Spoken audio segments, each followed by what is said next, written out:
So, welcome everybody to yet another live interview with Become a Fearless Father. For those of you that are going to join us in a second, just got off 15 minutes ago. Sorry for being a little late. My youngest one cried, and he wanted daddy to brush his teeth. So, what are we going to do, right? And for some reason, I keep looking for brothers that look exactly the same. Going for the haircut. Anyway, I have the pleasure to be accompanied by Dan McPherson. Very much looking forward to it. Now, here's the cool part.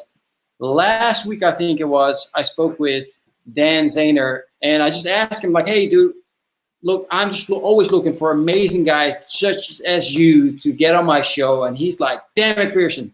Like, okay. Talk with him for a little bit, click, and boom, here we are going live. Dan, thank you so much for being on. Really looking forward to the next hour, picking your brain. Hey, thank you so much for having me, man. I was excited. Dan Zahner is a great connector, and he's a wonderful guy. And when he sent a similar message to me and said, "You have to talk to this guy," so I was all in. Nice, man. Nice. Looking forward to this. So let's start out with the first question, and after that, we're going to dive a little bit more into who's Dan McPherson. But I got a question, man, because you're all about leaders, right? Leader must lead. But what makes a leader?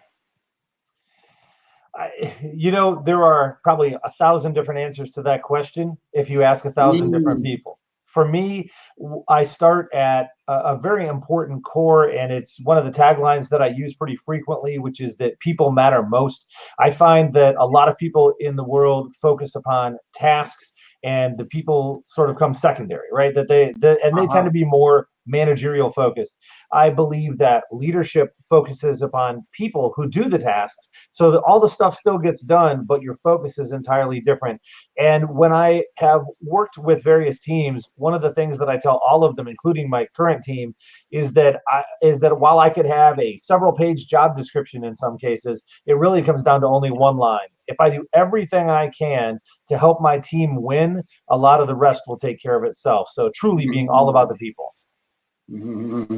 I like that. That was a good question to start off with. Great answer. I mean, sorry, my question doesn't matter anything. Your answer was absolutely great. So let's go into a little bit like, who's Dan?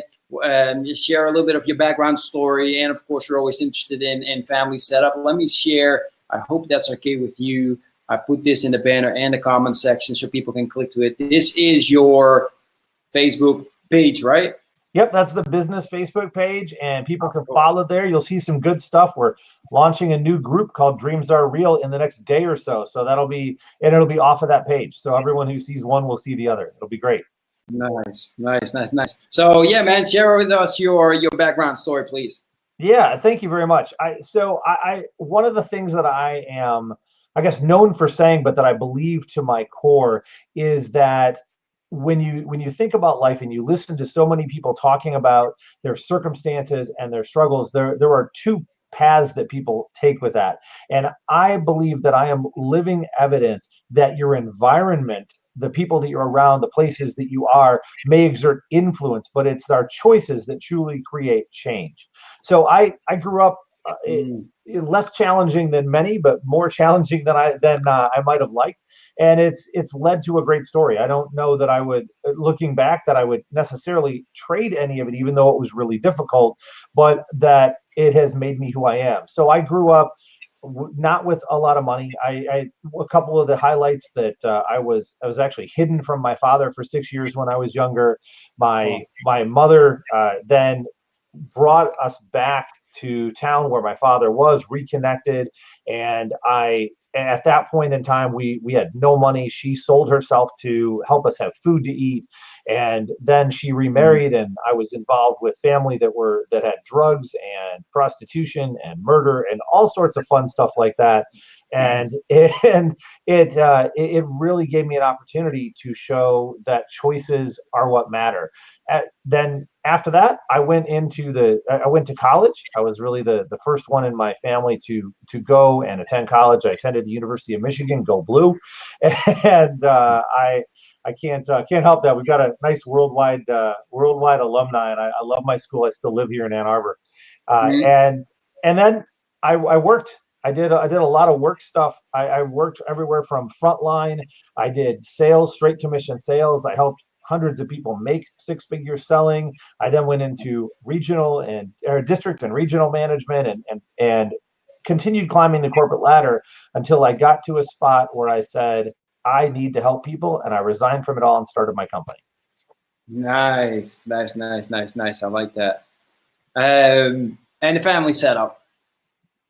Yes. So my family, my son is my lifeblood, man. My son Bryce is amazing. He turned 16 a couple of days ago. He brings joy into my world. and yeah, so I've been married for now I have to get this right, 22 years. So it's to me it doesn't matter, but I'm sure that your wife right. You got it right. Exactly. That's right. I got it right. 97 to now. Yeah, I'm good. I'm all set. All right, cool. Yeah, I don't want to get you in trouble now. Right. We can always cut this out. She's not looking right. Awesome, man. I appreciate it. 22, man. That's awesome. That's great. Let's continue because I love to hear more about leading and leaders. I think it's important. So we're going to dive into that step by step. I hope I do the step right. Let's first, man, because what I've seen and what I hear a lot is like dads must lead. Like, the dad is the leader in the house. Is that still true? So I made that into an open question saying, okay, so who must lead, right? Who must be the leader? So who is that up to? So, it's interesting that you say that because a conversation I have with many that I connect with, and certainly with all of my clients, and even when I speak, is this idea that every single person is a leader. It's sort of like this idea that every interaction is a sale. So we're all salespeople. The only thing that we determine is how good we're going to be at it. The same thing is true is that we're all leaders. Our kids, if we take it into the family, as you're talking about there, my son copies what I do. He not only does he copy sometimes what I say, but he certainly copies what I do, and he copies what he sees me do elsewhere and what he sees me live out. So all of us in that are leaders by our example, by our actions, and maybe most importantly, by our choices. Yep, I like that. That makes definite sense. And that means then it's no longer the dad is the leader in the house. It's just no. The parents are the leaders in the house, right? I think the kids are leaders too. And that's one of the things I've built into my son. When he was, I want to say 12, we listened to the book Extreme Ownership together, which is one of the books I like by Jocko Willing. And we went through that together. And we've been talking about leadership since he was 7 or 8. And about how his actions are leaders among his peers. His actions are leadership to his parents. His actions are leadership in the world. You never know who's watching. And even if nobody's watching, you're leading yourself. Exactly. So how can I, as a parent, because I find that a very interesting topic and very important, because I want my kids to be leaders. I'm the right kind of leader. Let's say like that, right? And I keep already the 6 and 3, so I already keep dropping hints. Right. But I'm trying to make sure that they understand that they don't have to follow anybody if they do stupid stuff, but they should show everybody what the right direction is of doing things. My 6-year-old, I see things in him now. I'm like, that is nice. I like that, right? Like, especially with his little brother, he's like, don't yell, don't scream, don't hit. It's not nice. And then he really tries to prove how to show. But how can I make sure that I teach my kids to become the right kind of leader that is necessary in this world? And not just when because that's one of the things that I've noticed that we as adults do a lot, like, right? Ask the question, what do you want to be when you're an adult? Like, I want them to be the kind of leaders that his classmates, his friends need now, right? Not when he's 18. Yes. Right? I completely agree. And just to touch on something that's important, I think a couple of thoughts that are crucial here. First is that leadership, in my mind, when done well, is very heart-centered.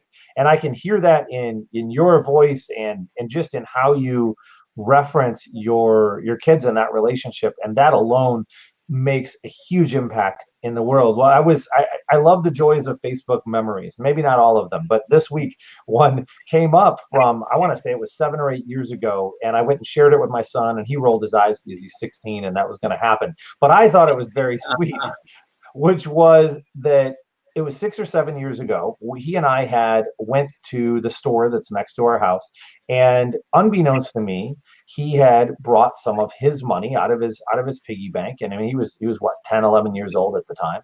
He had brought some money out of his piggy bank, and I said, "What are you doing?" He said, "You know, mom's had a little bit of it's been a little bit sad today, and the flower, there weren't any flowers in the house, so I wanted to get some flowers for her to cheer her up, because that's how we help change people." And that action of I'm tearing up talking about it. That action of generosity, that mindset of just being about other people, is something that becomes when it is seen. Now, the second thought that I would add that I think is really important here, and it may sound a little counterintuitive, is that structure drives behavior. I believe this pretty passionately. So structure, what we create around them, I like to use the term tent poles in a life. How we corral the chaos and where we guide them toward will set them up to behave in a certain way, but also, to use Jocko Willink's quote, discipline creates freedom, right? So that if I give them the structure and the support and the model that is right, they will have the freedom to express it in their own way and to live as that leader. Now, the last point, I said there were two, but there's third. I think this is equally important to the others, which is that I've never treated my son like he was a baby or a little kid. Not that I didn't give him the benefit of living in that time. I grew up too fast in some ways, and I didn't want to push him that way. But I've always treated him with the respect that I would treat a person, which means that I discuss the difficult things with him. We talk about what's happening in the world and around him, and we do it in an age-appropriate level, but we've never shied away from involving him and allowing him to make real decisions at an early age in an appropriate environment. I like that. I love that.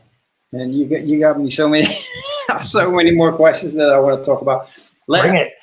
Yeah, like that. So let's talk about discipline, because I am struggling with my 3-year-old. Like, really not. Okay. I lived in that world. It's like, yeah, I know, right? It's not like people are listening to me right now and I'm struggling. I'm like, oh, no. It's not like the end of the world. It's just like, dude, man, he just does not want to listen. He's like a little rascal, right? And I'm used to my 6-year-old, where it's like, okay, buddy, go, you know what to do now. Go brush your teeth, put on your pajama, get yourself ready, and then we do some bedtime story, right? It's like he comes back, he's all ready. He even goes like, smell my breath. I've done everything, great. There's discipline there, right? I love it. And then my 5-year-old comes back, and he does the same thing. Like, he will wear his pajama, and he goes, man, he hasn't touched It's like, dude, why do you do the same thing to your brother? That's why you haven't brushed your teeth. Go brush your teeth. He comes back, he still hasn't done it. It's like, dude, what happened here? Where did I go wrong? Right? So it's like, I don't know. I'm trying to do the same route as what is done with my 6-year-old, which is probably my mistake, right? Because any kid is different. But it's like, how can I make sure that both of them stay disciplined in their own way, right? I know they have to find their own direction. So can you share some tips on what's a good way to make sure that they walk that route of discipline? Well, I think one thing you said at the end is really important, and that is that they're different people, right? If you think about a team that you would lead, and I've led teams of a couple people, and I've led teams of a couple thousand people.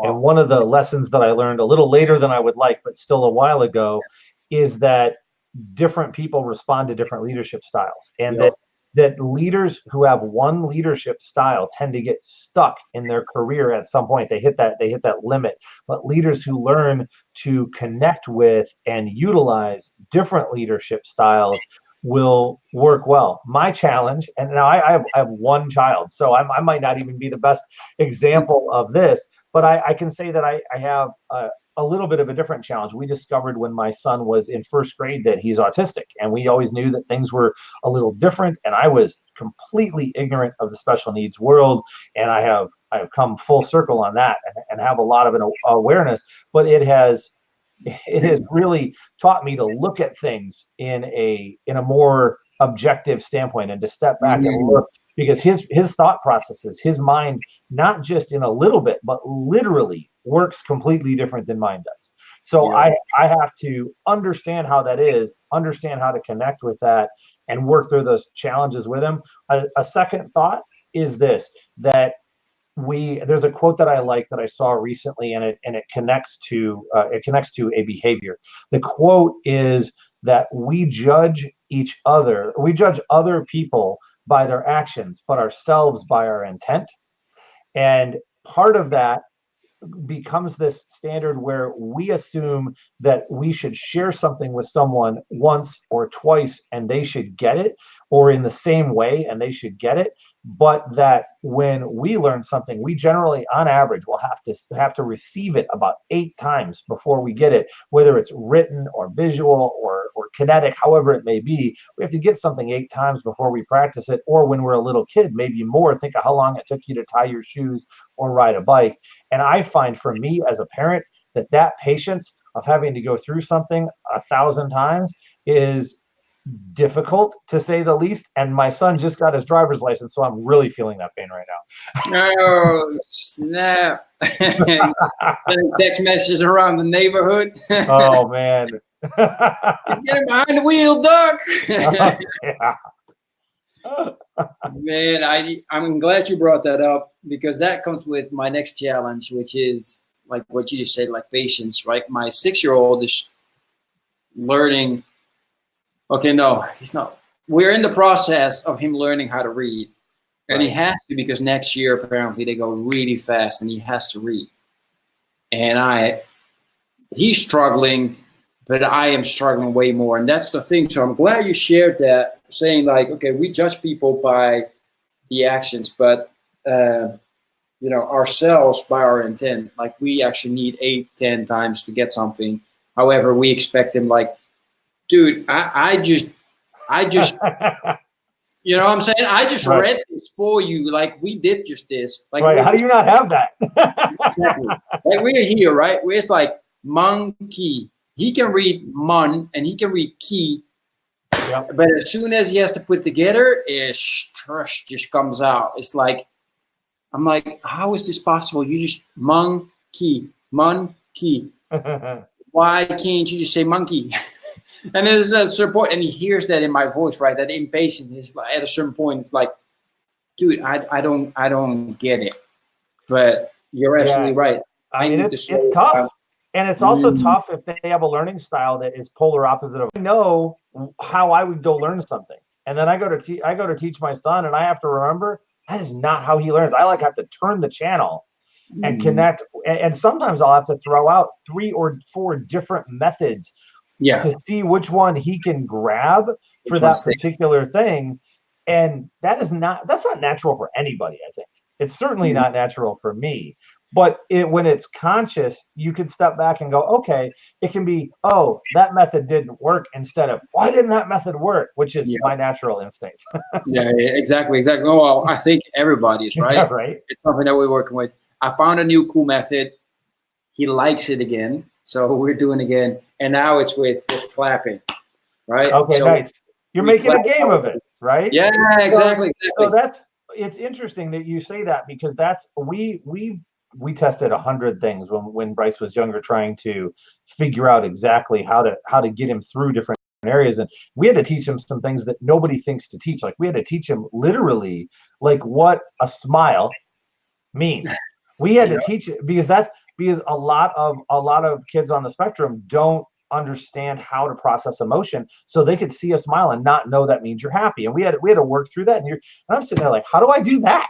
right? Yeah. I have no idea. What we found is two things ended up working really well for us. One was gamification, right? Trying to turn it into some form of a game. The second is creating some form of a reward system that worked for him. And it's interesting because for him, penalty systems never work. There's this story that I'm not thrilled about, but it makes a pretty valid point. Most schools are run by, well, if you don't do this, you don't get this. They're run from the negative, right? So of course that's our society. So when Bryce was younger, it worked with our friends' kids. We thought, hey, that'll work for us. So hey, look, if you don't behave, you're gonna lose this. You're gonna lose this. At one point, Bryce was sitting in his room, and he was pretty small. He was sitting in his room. He didn't even have his bed. He was literally sitting in the middle of his room, like, you have lost everything. You have a blanket and a pillow on the floor. Like, that's what you, and again, this was desperation. This was a moment. That sounds horrible, but like we were just like, we have no idea. And it was bad incidents. And he would be really upset for like 2 minutes, and then he'd sit there and be just like, oh, okay, I'm gonna smile and laugh and entertain myself. And there was nothing that worked that was to the negative. So we flipped it around and found the right motivation to the positive that worked for him, and found the right incentive. And that was tough too. We tried through 20 or 30 different types of incentives until we found one that really connected with him. And strangely enough, do you know how we found it? We asked him. So we were like, look, what are you excited about? What do you want in the world? And it didn't have to be complicated. It could be a sticker, it could be whatever. We also had to recognize that what excited him changed. 3 days later, that same reward wasn't the right thing, but the reward mechanism worked. So we started like, we'll do this reward for a whole summer. Well, 3 weeks in his mind, that reward no longer worked. So we switched it, but the reward mechanism did. And now everything that we did was about the positive. I'd love to tell you that solved 100% of the problems, but it did solve 75% of them. Yeah, exactly. I like that. Yeah, I need to get back to the stickers. He loves the stickers, right? For some reason, like on the hand doesn't cut it. No, he has to put it right on his forehead and show everybody. Here's another thing that you can do right with that. I think this forehead, he does now. At least he's not putting it on your forehead. That's cool. Oh, see, I have no problem with that. Yeah, I've been there, man. I've been all dressed up in stickers. I've been all dressed up in stickers. Another thing that I've done with him as he's gotten older, so this may or may not be as good for you right now, but that I found really cool and really helpful. And it also, speaking of Dan Zener from before, it spurs adventure in our lives, is that he and I will make, we update every few months, we update his bucket list. Not so much as dreary as maybe older people might be of like, what do you want to do before you die? But more of what are things that you've always wanted to try? What are things you want to do? And they can be big or small.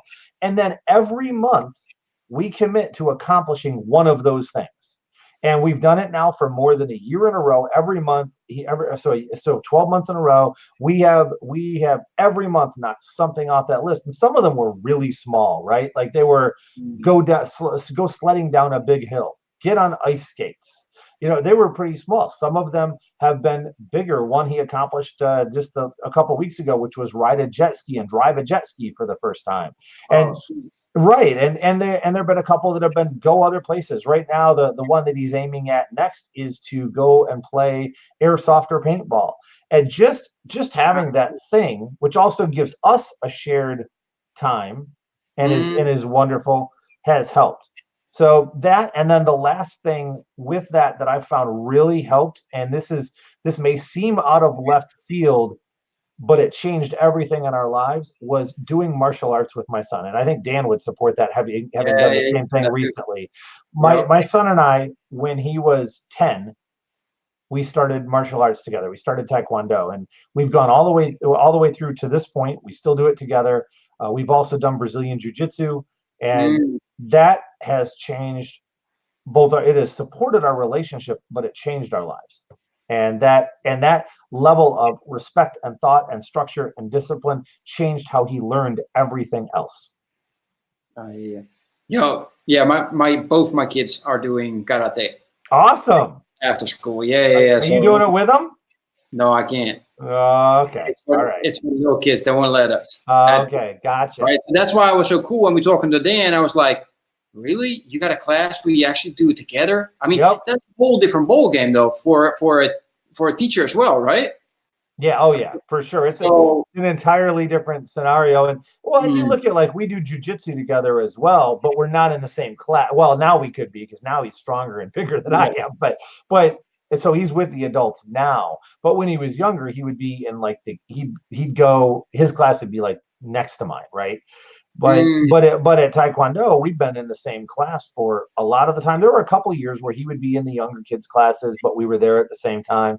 But we started and went through all the same challenges. We got our black belts together. We're getting close to our second degree black belts together, and that'll be in the spring hopefully. And I've been really honored to spend that time with my son and to watch him develop and to have those moments.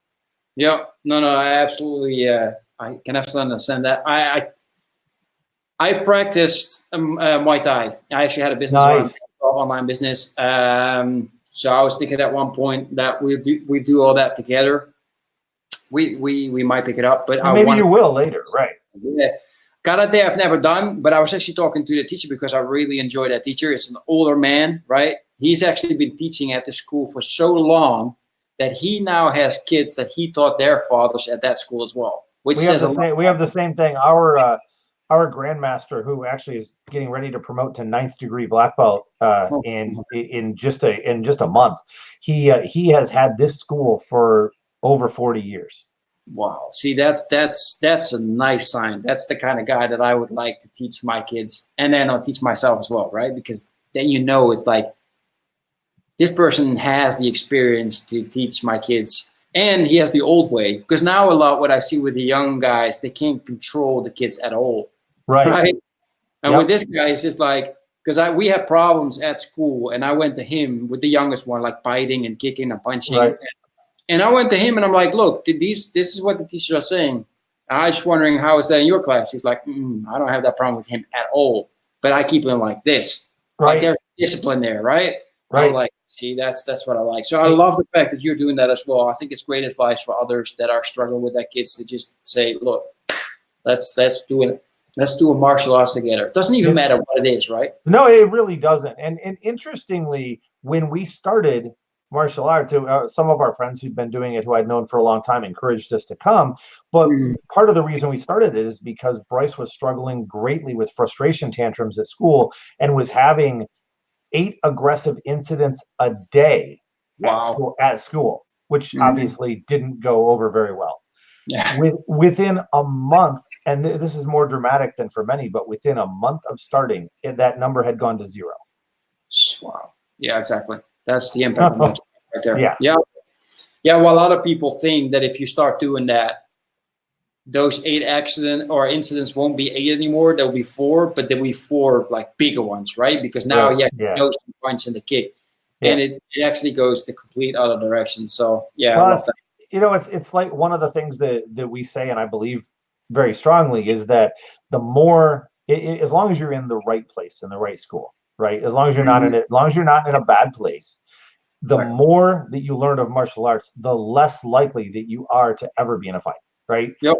Because what do we say? For us, we say rule number 1 is don't be in the situation. Rule number 2 is if you're in the situation, leave it. And rule number 3 is get home safe to your family, right? But you take society, and society flips those around and is like, I'm going to be aggressive first. And the more that you learn in martial arts, the more that you gain the perspective that this is ridiculous. And I'm not gonna jump into the drama.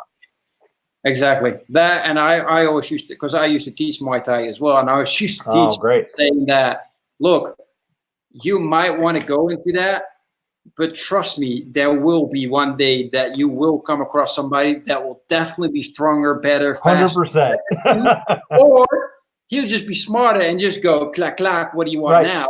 And you start bang bang, and then it's just done. So or they get lucky, right? I mean, you can have all the training in the world, and lucky hits happen too. We've seen that. Yep, absolutely. So just get out, just stay out. Why take the risk? There's really nothing that's worth that risk, right? There are moments where you have no choice, but if you have a choice, Why are you going to put yourself in that situation? I would rather look forward to the next 30, 40 years with my family. True that. Absolutely. By far. No, absolutely. Great. I really appreciate that. So what we've been talking about leadership, right? Martial art also being one of the great pillars or adding to be a great leader, right? But for those people that are sitting there like, okay, I know I must be a leader, right? But it is like, but I have no idea. Where do I start? How do I become a true leader? Can you shine some light on that? Yeah, I think that when I talk about, I do a lot of training for new leaders or for people who are accepting that they've been a leader for a while and want to become better at it. Maybe is a better way to put that. Yeah. And we call that the essentials of leadership. And I think there are a few things that jump out as a hallmark. One is to look and ask, what are my behaviors? Do a self-assessment of where I am now and understand what those behaviors are that are poor, expected, exceptional. We actually do this is part of our workshop where we go through a worksheet together and do that evaluation to determine what steps we might need to make. But even more fundamentally than that, it's stepping back and saying, what is my purpose? Where am I trying to go? What am I trying to accomplish? What do I want to be known for in the world? And once I do, it's easier to make decisions about how to go forward. There are basic things. I believe that leaders are learners. So I'm a big fan of podcasts, like listening to you and listening to other great podcasts that are out there. I'm a big fan of reading. Every day I follow 3 practices: gratitude, growth, and exercise. And those are tent poles around me. And I find that if I live in gratitude, I focus upon growth, and I continue to improve myself and stay balanced and learn how to regulate my emotions and my perspective, that's good because I'm always going forward. I think another thing for a leader, if someone's trying to become a better leader, is to recognize that consistency trumps intensity.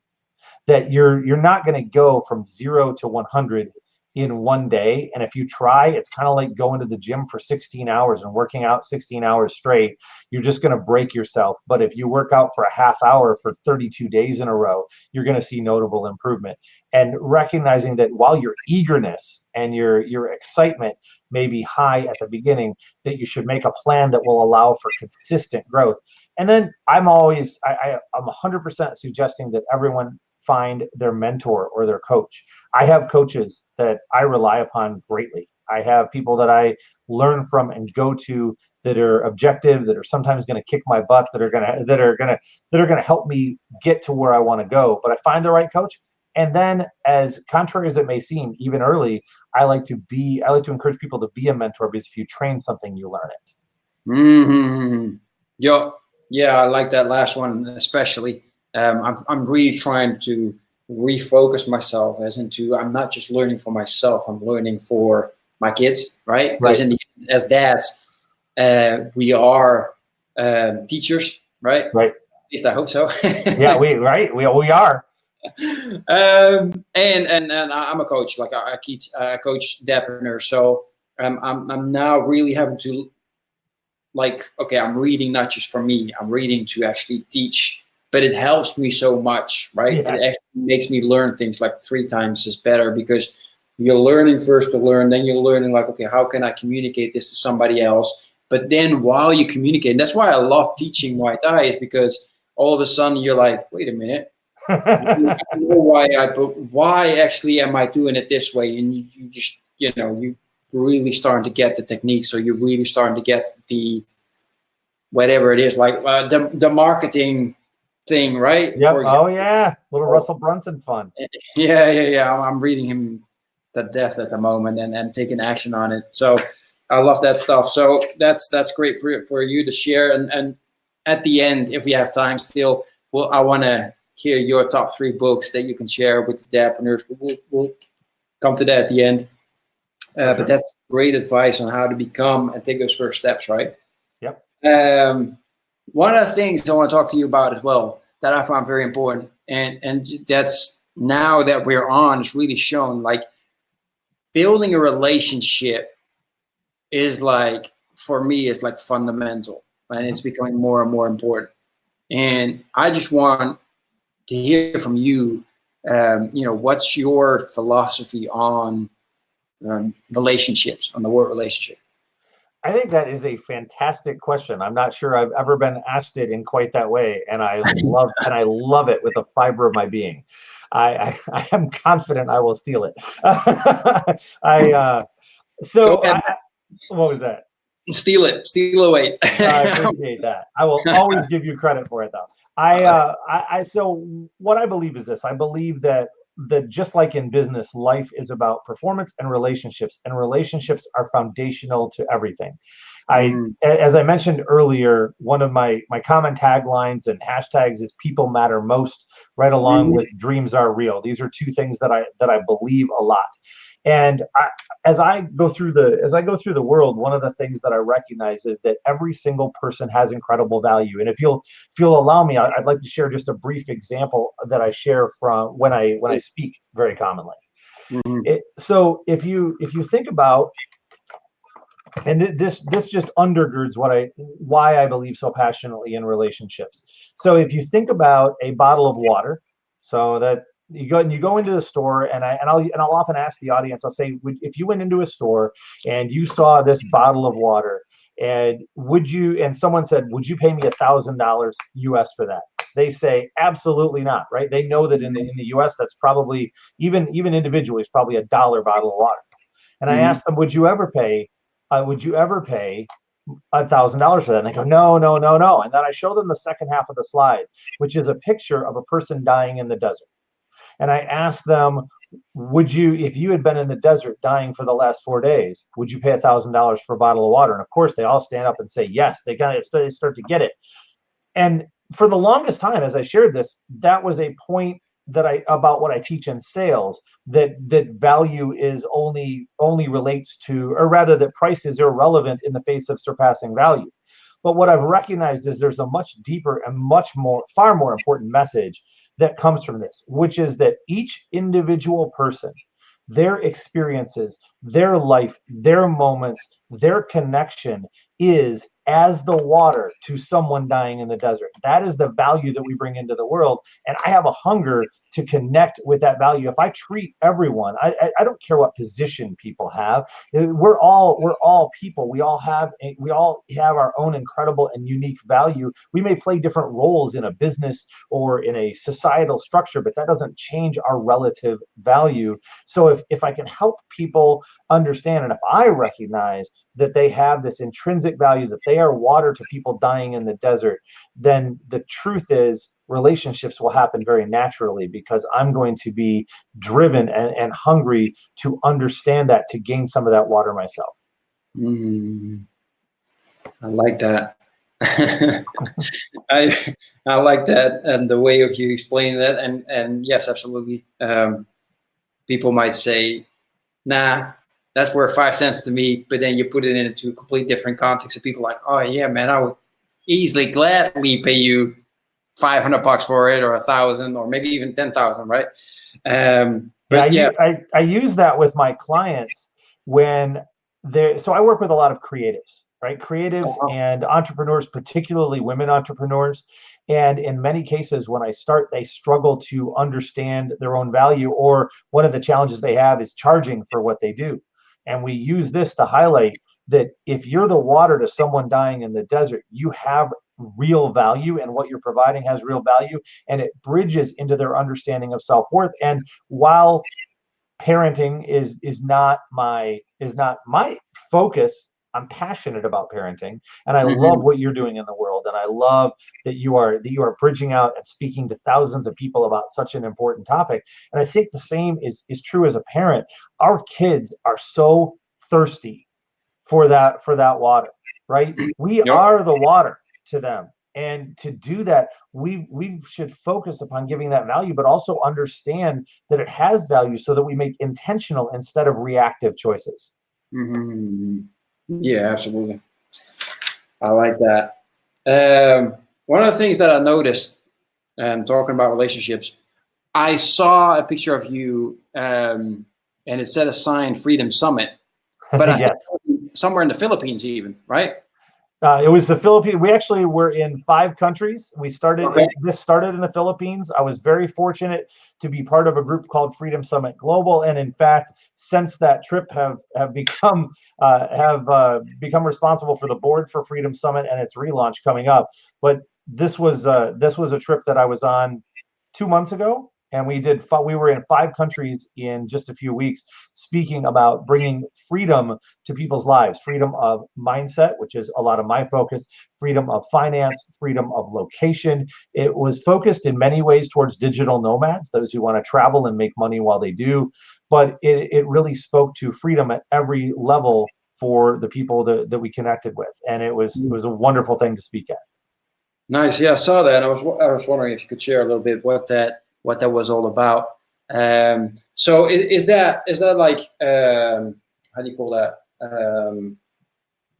Like helping people that are less fortunate, or is it? I can't come up with the word. How you call such an organization? Is it a nonprofit? Is that what you mean? Nonprofit. Thank you. Is it a nonprofit organization, or what's the intention? What are you guys trying to achieve with?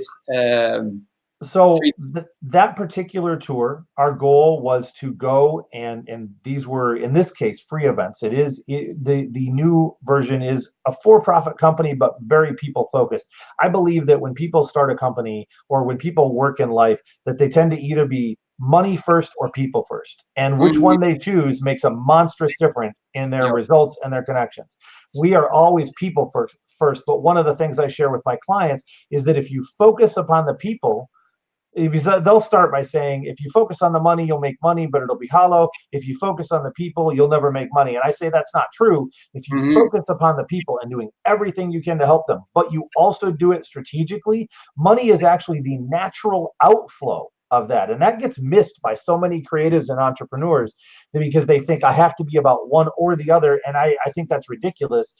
However, if you don't do so in a strategic way, you won't get there. And if you do, you will naturally get there. And I would say the same is true with Freedom Summit. We are incredibly focused upon the people, the difference we can make in the world. We, as everything that we did, we also worked to give back to the communities. So in the Philippines, in Manila, we traveled to an area called Smoky Mountain, which is literally a mountain of garbage that these homeless kids live in, and they run barefoot over broken glass. It is you figure that the Philippines, which is an amazing country and the most welcoming people you will ever meet, and I've developed a huge passion for them, that it is a developing country. Manila has a lot of poverty. The most poverty-stricken place within Manila and within the Philippines is in Smoky Mountain. And so we went there and delivered supplies and helped and connected with these kids. And that was part of Freedom Summit. That's part of the movement of anything we do. We want to be able to give back.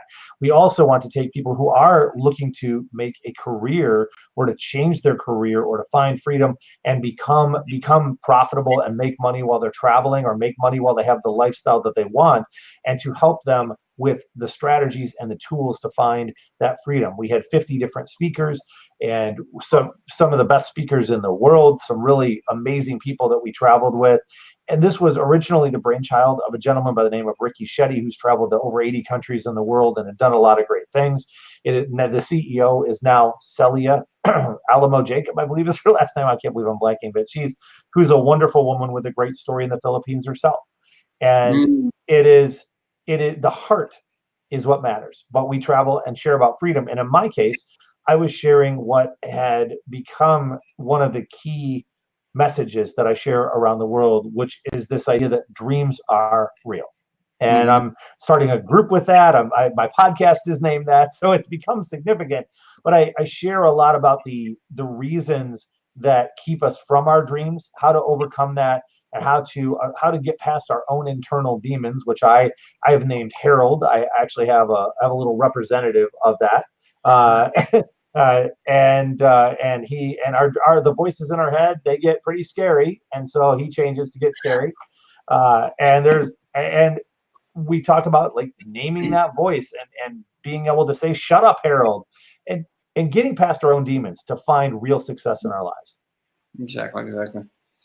So let me ask you, because what you mentioned is very powerful. It's saying like so many of us, we believe it's either one or the other, right? You Right. either make a lot of money or you're focusing on the people and you just dead all poor. And you're saying, and that's absolutely true, you know, you can have both, right?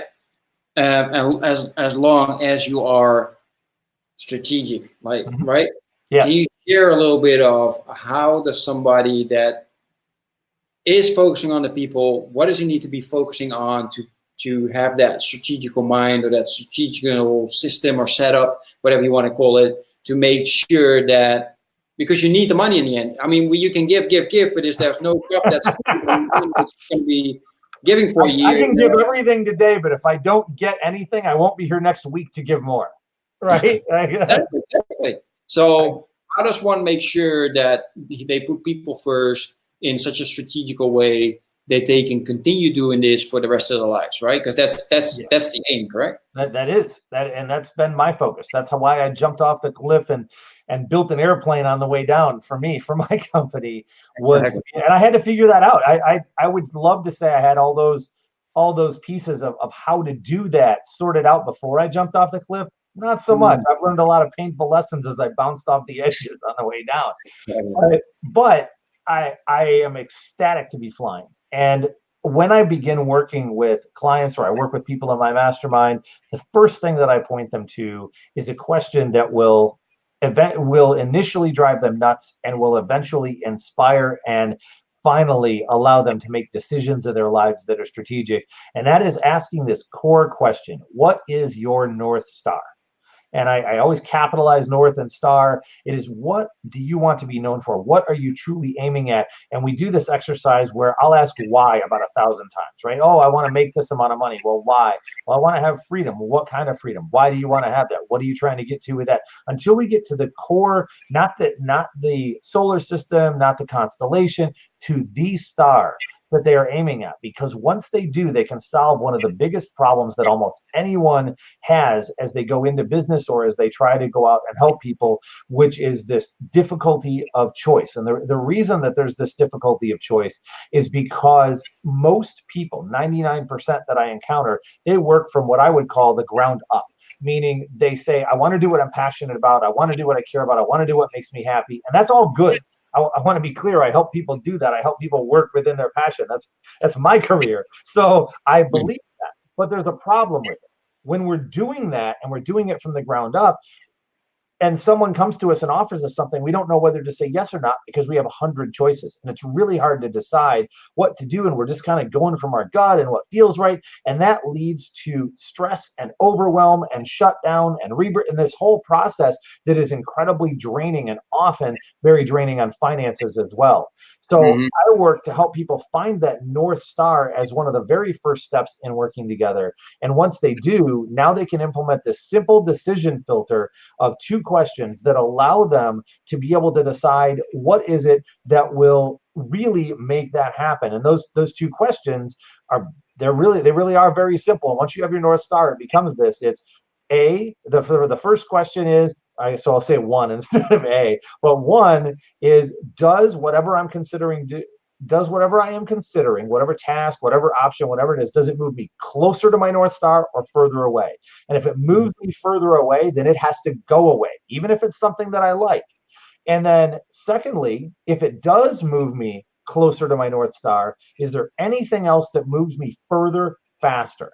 And if there's something else that moves me further, faster, if there's not, then I do this. But if there is something that moves me further, faster, then what I do is I take this item that I was considering that does move me in the right direction, but not faster than everything else, and I put it on a list in the order of how furthest the fastest it goes. And what that does is it mentally lets my mind release it. So I'm not out chasing squirrels and thinking I have to do something about that. It lets me focus and go forward in a strategic way.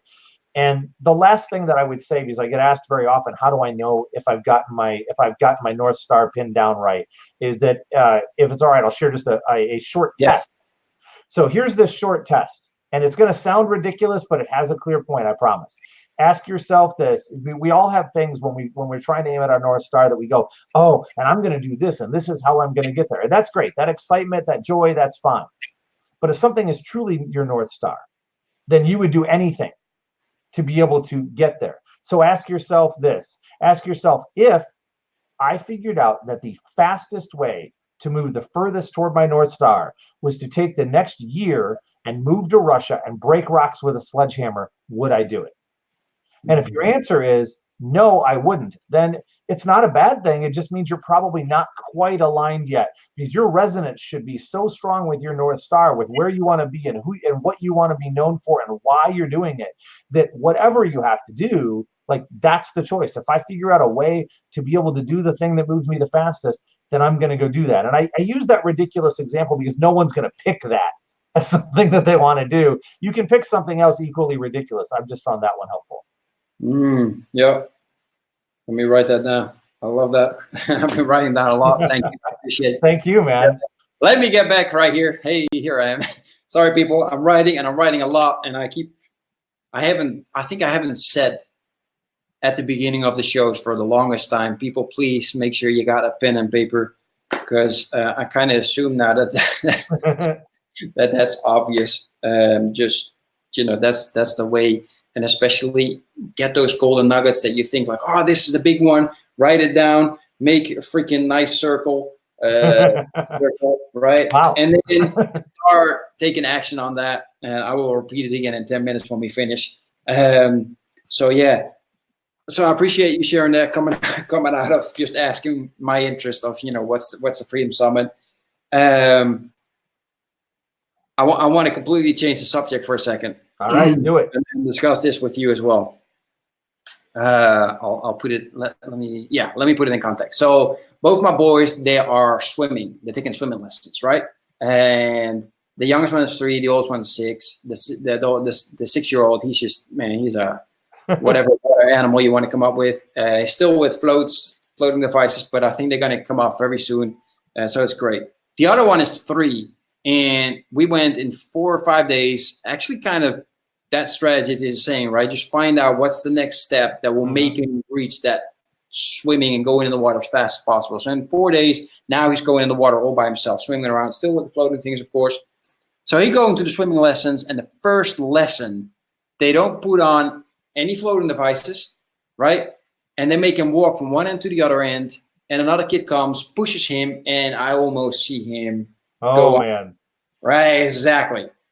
So what happens? Papa Bear came out. Exactly. Papa Bear came out.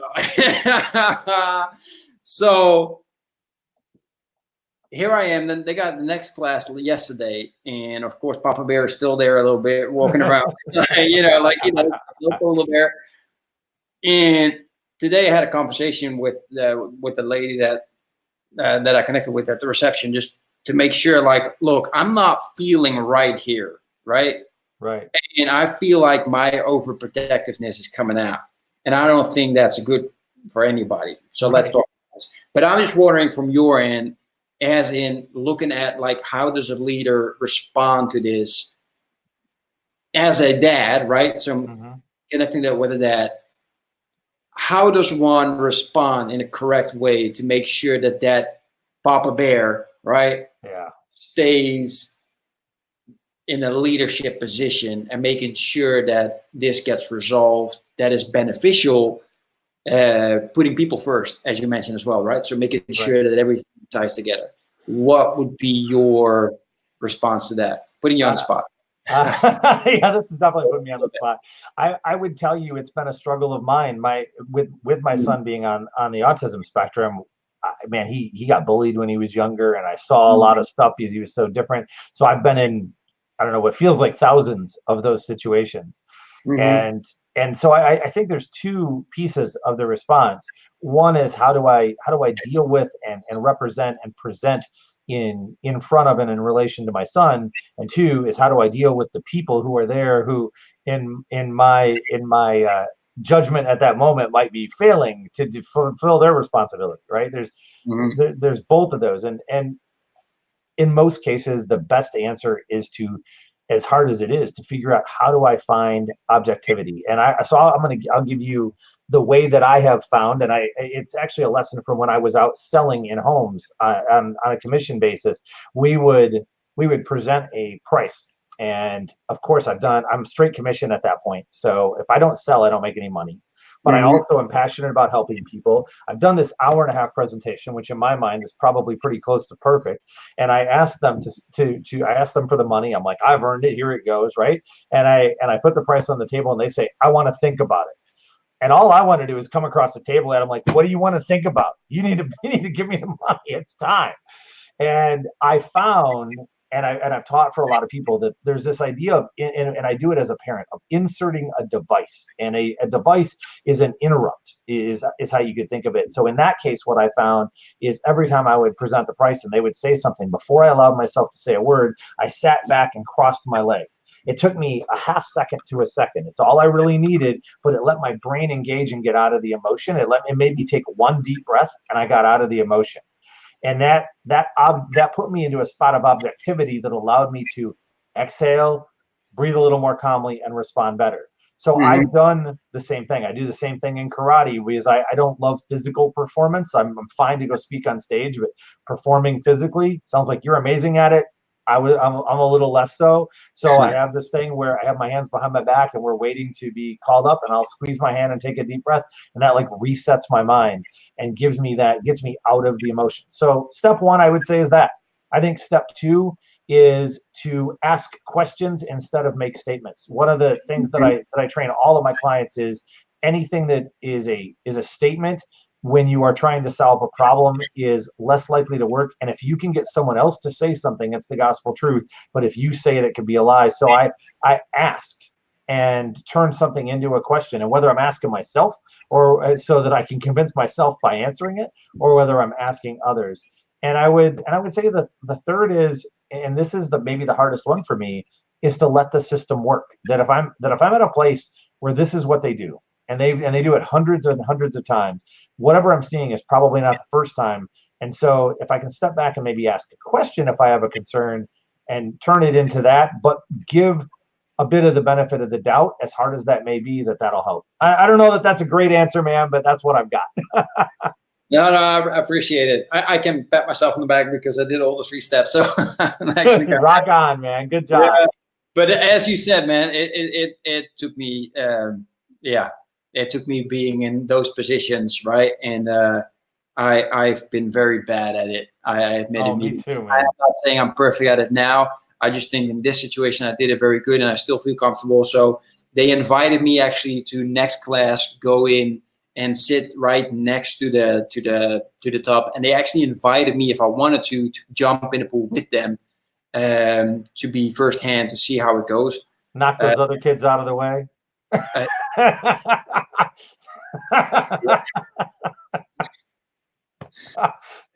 Obviously teasing. Yeah, I know that. But it crossed my mind, though. I'm sure it did. I saw the look. I gotta tell you, man, I remember being at my kids' like 2nd or 3rd grade class and wanting to just walk over to this little 8-year-old and be like, that isn't gonna happen, kid. Yeah. I mean, I literally did. Like, I had one kid, his teeth were in my son's arm, right? I was standing there, and I took a breath. I looked at the moms. They did not respond. They looked back at me, did not respond. So I grabbed the other kid by the hand and just pulled him off. Yep.